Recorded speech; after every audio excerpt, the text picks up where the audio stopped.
যে দেশে কোটি কোটি মানুষ মহুয়ার ফুল খেয়ে থাকে, আর 10-20 লাখ সাধু আর ক্রোড় দশেক ব্রাহ্মণ ওই গরিবদের রক্ত চুষে খায়, আর তাদের উন্নতির কোনো চেষ্টা করে না, সে কি দেশ না নরক? সে ধর্ম না পৈশাচ নৃত্য? এটি তলিয়ে বোঝো।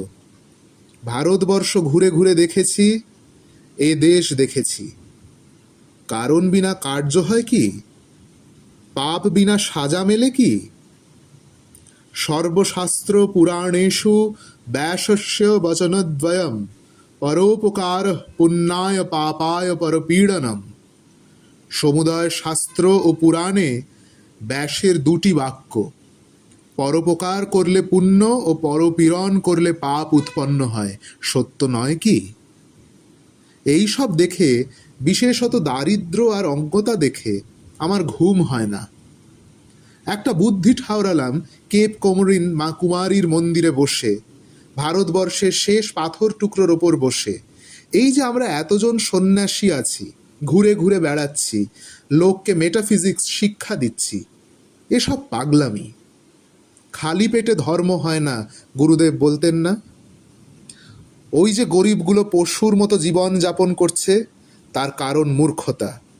পাজি বেটারা 4 যুগ ওদের রক্ত চুষে খেয়েছে আর 2 পা দিয়ে দোলেছে।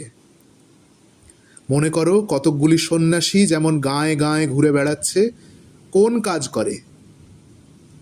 তেমনি কতকগুলি নিঃস্বার্থ পরহিত চিকীর্ষু সন্ন্যাসী গ্রামে গ্রামে বিদ্যা বিতরণ করে বেড়ায়, নানা উপায়, নানা কথা, ম্যাপ, ক্যামেরা, গ্লোব ইত্যাদির সহায় আচণ্ডালের উন্নতিকল্পে বেড়ায়। তাহলে কালে মঙ্গল হতে পারে কি না? এ সমস্ত প্ল্যান আমি এইটুকু চিঠিতে লিখতে পারি না। ফল কথা, if the mountain does not come to Muhammad, Muhammad must come to the mountain. গরিবেরা এত গরিব, তারা স্কুল পাঠশালে আসতে পারে না, আর কবিতা ফবিতা পড়ে তাদের কোনো উপকার নেই। We as a nation have lost our individuality, and that is the cause of all mischief in India. We have to give back to the nation its lost individuality and raise the masses.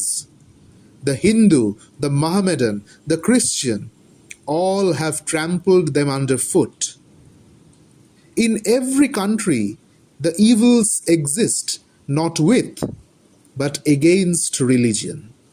Religion, therefore, is not to blame, but men. এই করতে গেলে প্রথমে চাই লোক, দ্বিতীয় চাই পয়সা। গুরুর কৃপায় প্রতি শহরে আমি 10-15 জন লোক পাব। পয়সার চেষ্টায় তারপর ঘুরলাম। ভারতবর্ষর লোক পয়সা দেবে? Fools and dotards and selfishness personified, তারা দেবে? তাই আমেরিকায় এসেছি, নিজে রোজগার করব, করে দেশে যাব, and devote the rest of my life to the realisation of this one aim of my life. যেমন আমাদের দেশে সোশ্যাল ভার্চুর অভাব, তেমনি এদেশে স্পিরিচুয়ালিটি নেই। এদের স্পিরিচুয়ালিটি দিচ্ছি, এরা আমায় পয়সা দিচ্ছে। কতদিনে সিদ্ধকাম হব জানি না, আমাদের মতো এরা হিপোক্রিট নয়, আর জেলাসি একেবারে নেই। হিন্দুস্তানের কারোর ওপর ডিপেন্ড করি না, নিজে প্রাণপণ করে রোজগার করে নিজের প্ল্যানস ক্যারি আউট করব, or die in the attempt. সন্নিমিত্তে বরং ত্যাগ, বিনাশে নিয়তে সতি। যখন মৃত্যু নিশ্চিত, তখন সৎ উদ্দেশ্যে দেহত্যাগ করাই ভালো।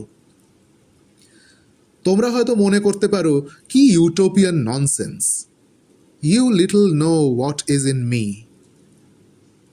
আমাদের ভেতর যদি কেউ আমার সহায়তা করে in my plan, all right, নইলে কিন্তু Gurudev will show me the way out.